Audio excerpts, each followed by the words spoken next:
May mga bagay na kapag itinago mo sa iyong sarili, nagiging sandata ito para sa iyong kapayapaan at tagumpay. Ngunit kapag ibinulgar mo sa lahat, nagiging kahinaan na pwedeng gamitin laban sa iyo. Kaibigan, isipin mo ito, sa mundong puno ng ingay, tsismis at paghusga, ang marunong manahimik ay siyang tunay na nagtataglay ng lakas. Sapagkat hindi lahat ng sikreto ay dapat malaman ng iba, at hindi lahat ng iniisip mo ay dapat lumabas sa iyong bibig. Ang taong marunong pumili ng mga salitang bibitawan ay siyang taong naglalakad ng may dignidad, respeto at tunay na kalayaan. At tandaan mo, ang tunay na karunungan ay hindi laging nakikita sa dami ng iyong sinasabi, kundi sa mga bagay na pinipili mong hindi banggitin. Kung kaya pakinggan mong mabuti ang mga aral na ito, sapagkat maaari nitong baguhin ang paraan ng iyong pamumuhay at ang direksyon ng iyong kinabukasan. Kaya bago tayo magsimula, kaibigan at kapatid, muli, inaanyayahan kita na mag-subscribe sa ating channel para lagi kang updated sa mga bagong videos na aking gagawin at babago sa pananaw mo sa buhay. Ngayon, kung handa ka na, samahan mo ako sa isang paglalakbay ng pagninilay at pagkatuto. Isa-isahin natin ang mga bagay na mas mabuting manahimik ka na lamang at huwag ipagsabi kaninuman.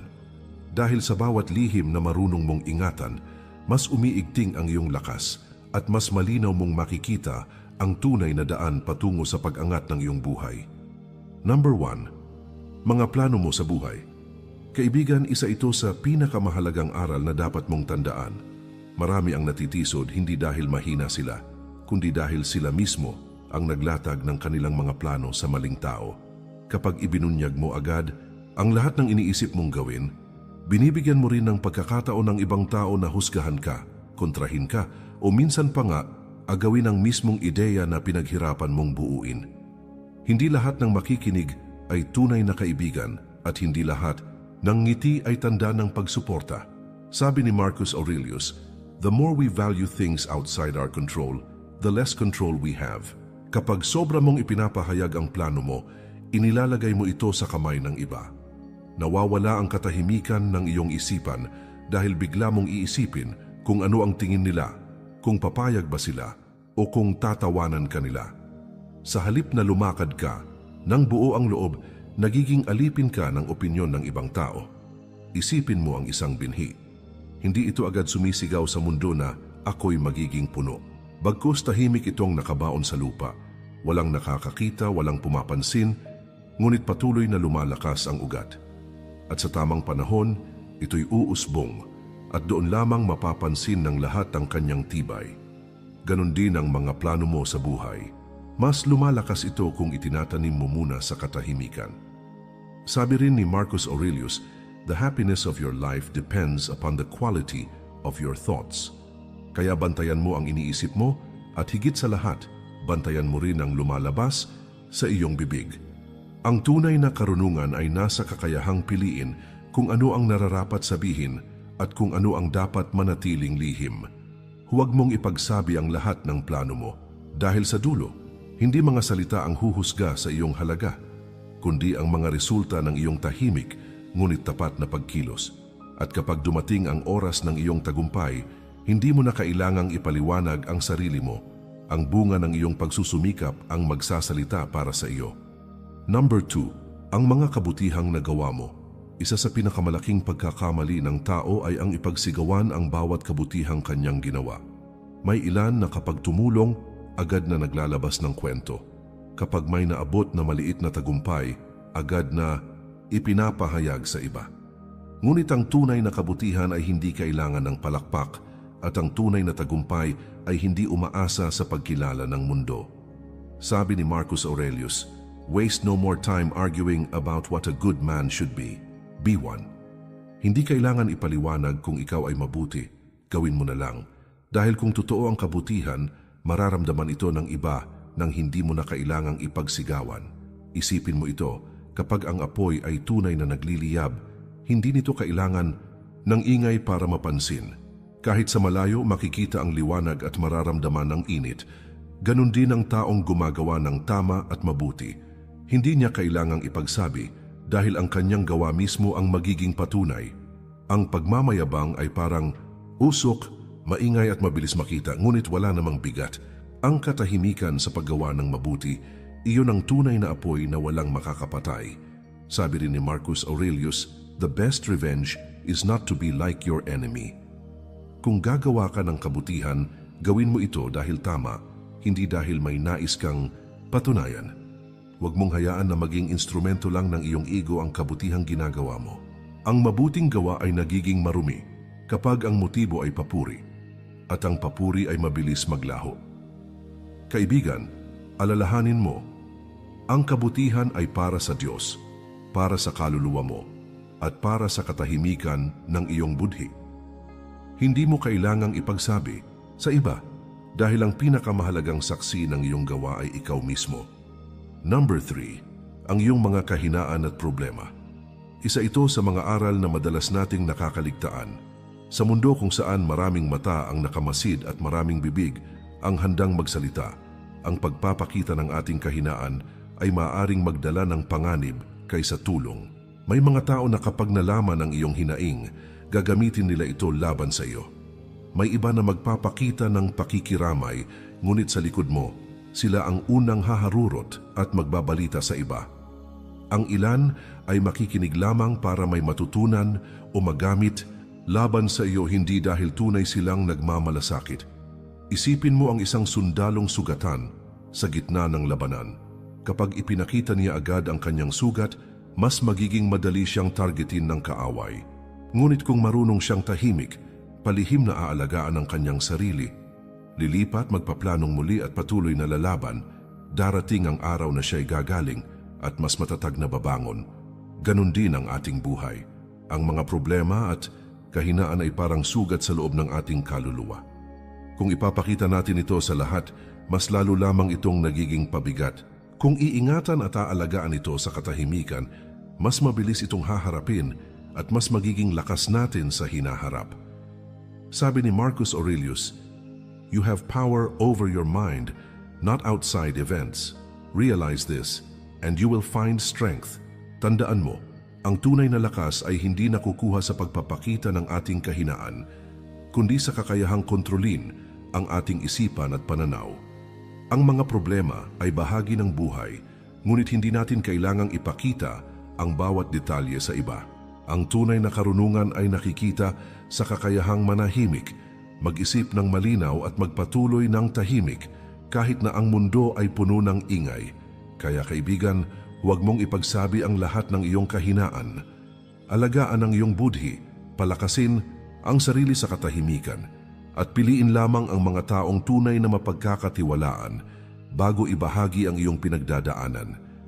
Sa ganitong paraan, hindi lamang magtatagumpay ang iyong isipan, kundi ang iyong buong pagkatao ay lalakas at mas magiging matatag sa bawat hamon na darating sa buhay mo. Number 4, ang iyong yaman o tagumpay. Marami sa atin ang may tendensyang ipagsabi sa lahat kapag may nakamit tayong tagumpay o nadagdagan ang ating yaman. Ngunit sa mundong puno ng inggit, tsismis at galit, ang pagbubunyag ng kayamanan ay maaring magdala ng panganib, alitan at hindi ka nais-nais na atensyon. Ang mga tunay na matalino ay alam na ang tagumpay ay hindi palaging para ipagyabang, kundi para patibayin ang sarili at maibahagi lamang sa tamang paraan sa tamang tao. Isipin mo ang isang punong nagbunga. Hindi ito agad nagsasabi sa lahat ng sanga na nagbunga siya. Tahimik itong lumalaki at unti-unting lumalaganap ang mga bunga sa tamang panahon. Ganon din ang tagumpay. Ang tao na marunong manahimik ay patuloy na nagtatagumpay nang hindi iniingay sa mundo. Hindi kailangan ipagsigawan ang kayamanan. Ang tunay na halaga nito ay masusukat sa kung paano mo ito pinapangalagaan at ginagamit ng may karunungan. Sabi ni Seneca, "It is not the man who has too little, but the man who craves more, that is poor." Ang ibig sabihin nito, kaibigan, hindi ang dami ng meron ka ang magtatakda ng iyong lakas o katahimikan, kundi ang kakayahan mong hindi ipagsabi o gamitin ang yaman para lamang mapansin o mapasaya ang sarili sa opinyon ng iba. Ang tunay na kayamanan ay nasa katahimikan ng isip at sa kakayahang kontrolin ng sariling hangarin. Kaya kaibigan, bago mo ipagsabi o ipakita ang iyong yaman at tagumpay, isipin mo muna, para kanino mo ito?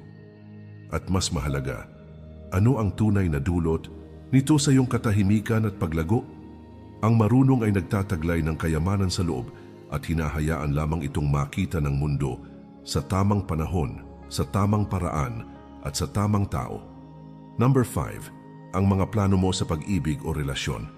Ang puso ay isang delikadong bagay. Kapag ang bawat damdamin, plano o iniisip tungkol sa pag-ibig ay ikinukwento sa iba, madali itong nagiging paksa ng opinyon, panghuhusga at minsan pa kasamaan. Maraming tao ang hindi nakakaunawa ng lalim ng damdamin mo at may ilan na magagamit ito laban sa iyo, pumapasok sa buhay mo ng may sariling interes o panlilinlang. Kapag pinapahayag mo agad ang lahat, nawawala ang katahimikan at proteksyon na kailangan ng puso mo para lumago ng malaya at ligtas. Isipin mo ang isang mandirigma sa laban. Hindi niya isinasa publiko ang bawat taktika o plano sa harap ng kalaban.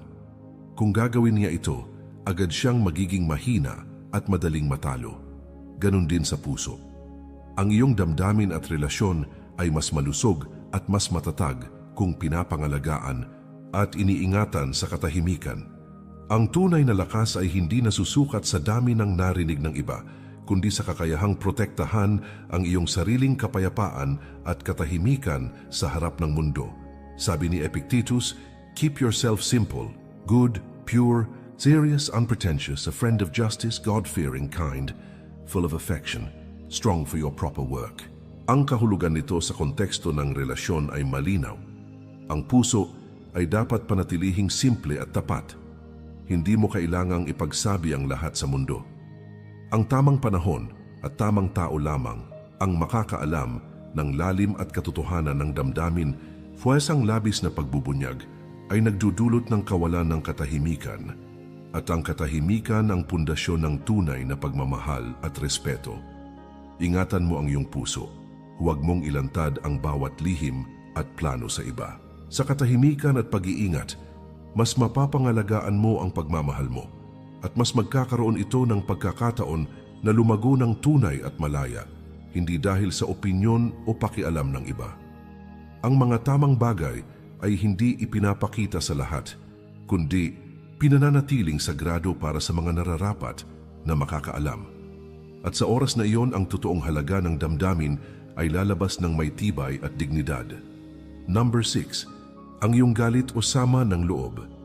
Matapos nating pag-usapan ang puso at relasyon, mahalagang maintindihan na ang galit at sama ng loob ay isa ring delikadong bagay na dapat bantayan.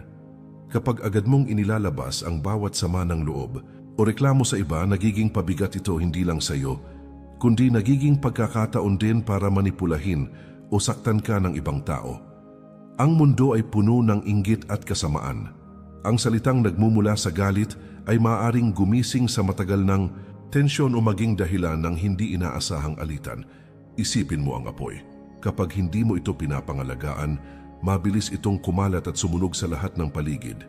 Ngunit kapag iningatan mo ito sa tamang paraan, ginagamit ito para magbigay liwanag at init sa tamang oras. Ganon din ang galit. Ang kontroladong galit, ang galit na pinipili mong iproseso sa katahimikan, ay nagiging lakas na nagtutulak sa iyo na kumilos ng tama, hindi sa pilitan o pabigla-bigla. Sabi ni Seneca, ang galit ay parang apoy na sumisira sa sarili bago masira ang iba. Kapag sinamantala mo ang galit sa tamang paraan, sa katahimikan, nagiging inspirasyon ito para pag-isipan ang mga hakbang na gagawin mo. Kapag agad mo itong ikinukuwento o ipinapakita sa lahat, nawawala ang kapangyarihan mo sa iyong sariling damdamin. Huwag mong ipagsabi ang bawat sama ng loob mo. Sa halip, intindihin ito, aralin kung bakit ito naroroon at hayaan itong gabayan ka sa tamang desisyon. Ang mga salita na lumalabas sa galit ay maaaring masaktan ng iba at sirain ang kapayapaan mo. Sa katahimikan, ang galit ay nagiging guro, hindi kaaway, nagiging instrumento ng pag-unlad, hindi pagkawasak. Sa ganitong paraan, matututo kang mamuhay ng may dignidad at kontrol sa sarili at bawat hakbang mo ay mas malinis at mas matatag. Number 7, ang iyong takot at insecurities. May mga bagay sa ating isipan na mas mainam na itago. Kapag ipinapahayag mo lahat ng iyong takot at insecurities sa iba, binibigyan mo rin sila ng kapangyarihan na impluwensyahan ka o manipulahin. Hindi lahat ng nakikinig ay tunay na makakaunawa at may ilan na magagamit ang kahinaan mo upang kontrolin o pigilan ka sa iyong landas. Ang katatagan ng isip ay nagsisimula sa kakayahang itago ang iyong mga takot sa tamang lugar, sa sarili mong isipan at sa mga taong tunay na mapagkakatiwalaan.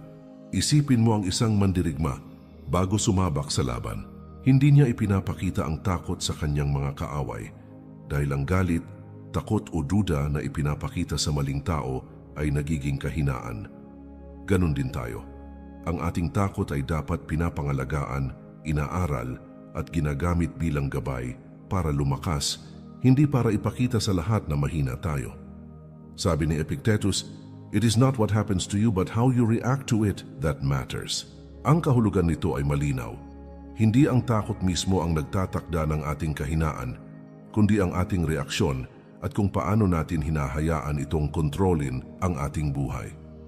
Ang pagpili na huwag ipagsabi ang lahat ng iyong takot ay nagpapalakas sa iyong loob, nagbibigay daan sa malinaw na pag-iisip, at pinananatili ang katahimikan ng iyong damdamin. Huwag mong ipagsabi ang bawat takot o insecurities mo. Hayaan mong maging gabay ang mga ito sa tamang paraan. Palakasin ka sa katahimikan at magbigay ng direksyon sa tamang landas. Ang tunay na lakas ay hindi nakikita sa dami ng nalalaman ng iba tungkol sa iyo, kundi sa kakayahan mong pamahalaan at kontrolin ang sarili mo sa gitna ng takot at duda. Number 8. Ang iyong mga opinyon o paniniwala sa lahat ng tao. Madalas nating iniisip na ang ating opinyon ay mahalaga at dapat marinig ng lahat. Ngunit sa realidad, hindi lahat ay handang makinig ng maayos. Kapag ipinapahayag mo ang bawat paniniwala sa lahat ng oras, nagiging dahilan ito ng hindi pagkakaunawaan, alitan at minsan ay pagkawala ng respeto sa iyong sarili. Ang tunay na karunungan ay hindi palaging nakikita sa dami ng sinasabi mo, kundi sa kakayahan mong piliin kung kailan, paano, at kanino mo ito ipapahayag. Isipin mo ang isang ilaw sa gabi. Hindi ito sumisigaw sa madla na nandyan siya. Tahimik itong nagliliwanag at nagbibigay liwanag sa mga tamang tao sa tamang oras. Ganon din ang iyong opinyon. Ang pagpili ng katahimikan sa ilang pagkakataon ay nagpapakita ng tunay na pag-iingat at disiplina sa isip. Ang mga salita ay maaaring maging matalim at masaktan, kaya mas mainam na gamitin lamang ito kung may saysay at tunay na makakatulong. Sabi ni Marcus Aurelius, "Be tolerant with others and strict with yourself." Ang kahulugan nito, bago mo ipagsabi ang lahat ng iniisip mo, maging disiplinado sa sarili. Suriin kung ito ba ay makakatulong o magdudulot lamang ng gulo. Ang kontrol sa sariling pananalita ay tanda ng lakas ng isip at pagmumuni-muni. At sa katahimikan ng iyong opinyon, matututunan mong pumili ng tamang oras at tamang tao. Huwag mong ipagsabi lahat ng iniisip mo o paniniwala sa lahat. Sa halip, piliin ang katahimikan at tamang oras. Ang tunay na lakas ay nakikita sa kakayahan mong pamahalaan ang iyong salita at pananalita at sa paraan ng pagpapakita ng respeto sa iba at sa sarili mo. Ang mga opinyon na pinipili mong itago ay nagbibigay ang kapangyarihan sa iyo at ang kapangyarihang iyon ang magdadala sa iyo sa mas malinaw at maayos na landas sa buhay. Number 9. Ang iyong mga pinagtagumpayan o nagawa sa buhay.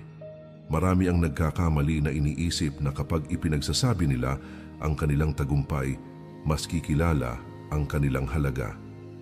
Ngunit sa katotohanan, ang pagpapahayag ng bawat nagawa o naabot ay kadalasan nagdudulot ng inggit, kompetisyon at hindi kailangang atensyon. Ang tunay na tagumpay ay hindi nasusukat sa dami ng nakakaalam, kundi sa epekto at kalidad ng ginawa mo.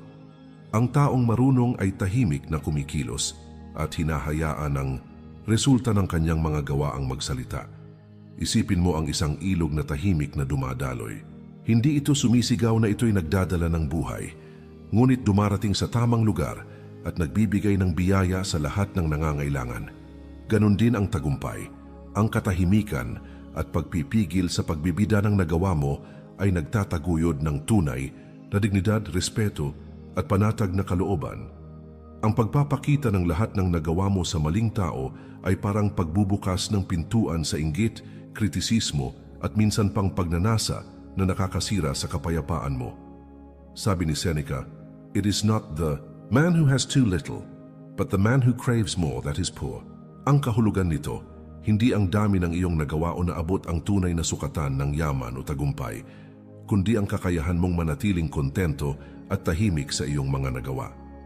Ang mga bagay na pinipiling itago ay hindi nagpapahina, kundi nagpapalakas sa iyong katahimikan at sa iyong kakayahang magpatuloy sa mas matibay at maayos na paraan. Huwag mong ipagsabi lahat ng iyong tagumpay o nagawa. Panatilihin itong lihim sa ilang pagkakataon at hayaang ang resulta at epekto ng iyong mga ginawa ang magsalita para sa iyo. Sa katahimikan, mas lumalakas ang iyong karakter, mas malinaw ang iyong landas, at mas tataas ang dignidad mo sa sariling mata at sa mata ng iba. Number 10, ang iyong mga plano para sa hinaharap o ambisyon. Maraming tao ang naiisip na kapag ibinahagi nila ang kanilang mga ambisyon, mas magkakaroon sila ng suporta. Ngunit sa katotohanan, ang pagbubunyag ng lahat ng iyong plano ay nagbubukas ng pinto sa inggit, panghuhusga, at minsan panlilinlang. Ang ibang tao ay maaaring hindi makakaunawa sa lalim ng iyong pangarap at may ilan na magagamit ito upang hadlangan ka. Ang tunay na kalakasan ay nagmumula sa kakayahang tahimik na magplano, magtrabaho, at magpatuloy kahit walang nakakakita o nakakaalam. Isipin mo ang isang punong itinanim sa kagubatan. Hindi ito agad sumisigaw ng plano nito, ngunit sa paglipas ng panahon unti-unti itong tumataas, matatag at malakas, hanggang sa mapansin ng lahat ang bunga ng kanyang tiyaga. Ganon din ang mga ambisyon. Ang tahimik na pagsusumikap ay mas matibay kaysa sa pagbubulalas ng plano sa bawat tao sa paligid. Ang katahimikan sa pag-abot ng ambisyon ay nagtataguyod ng tunay na disiplina at determinasyon. Sabi ni Marcus Aurelius, "The impediment to action advances action. What stands in the way becomes the way." Ang kahulugan nito ay malinaw.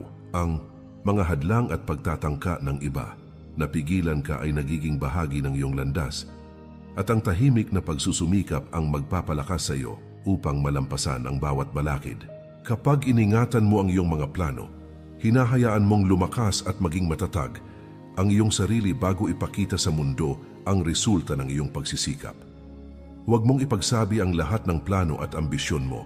Panatilihin itong lihim sa mga hindi nararapat makaalam at hayaan ang katahimikan at disiplina ang maging gabay mo. Sa ganitong paraan, bawat hakbang ay mas matibay, bawat tagumpay ay mas malalim ang halaga, at ang buhay mo ay aangat sa paraang hindi basta nakikita ng mata ng lahat, kundi ramdam at pinapahalagahan sa mismong puso at isipan mo.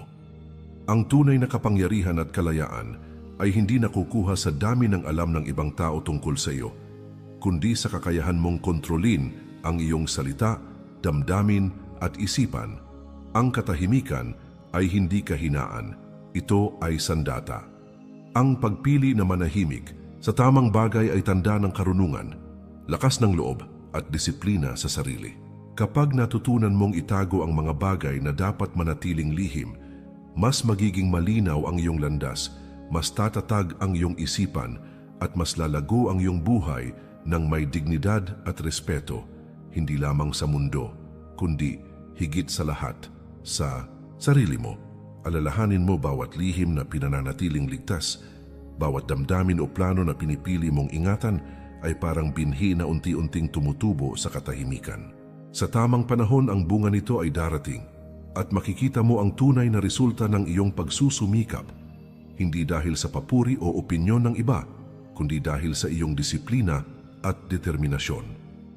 Ang bawat hakbang na ginawa mo sa katahimikan ay nagdadala sa iyo ng mas malapit sa kalayaan ng isip at kapayapaan ng puso. Kaibigan at kapatid, muli, inaanyayahan kita na mag-subscribe sa ating channel para lagi kang updated sa mga bagong videos na aking gagawin at babago sa pananaw mo sa buhay. Sa bawat video, layunin nating matuto, lumago at mas mapalalim ang ating pag-unawa sa sarili at sa mundo. Huwag mong hayaang mawala ang pagkakataon na maging mas malakas at mas maalam. Dahil ang bawat aral na iyong pinapakinggan ay maaaring maging susi sa isang mas matatag at matagumpay na buhay.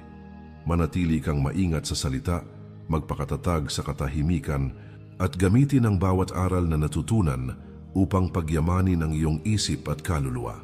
Sa ganitong paraan, hindi mo lamang aangat ang iyong buhay, kundi magkakaroon ka rin ng kapayapaan na hindi matitinag ng sinuman o anumang pangyayari sa mundo. Maraming salamat po. Mag-ingat po tayo palagi at kay Lord palagi ang papuri.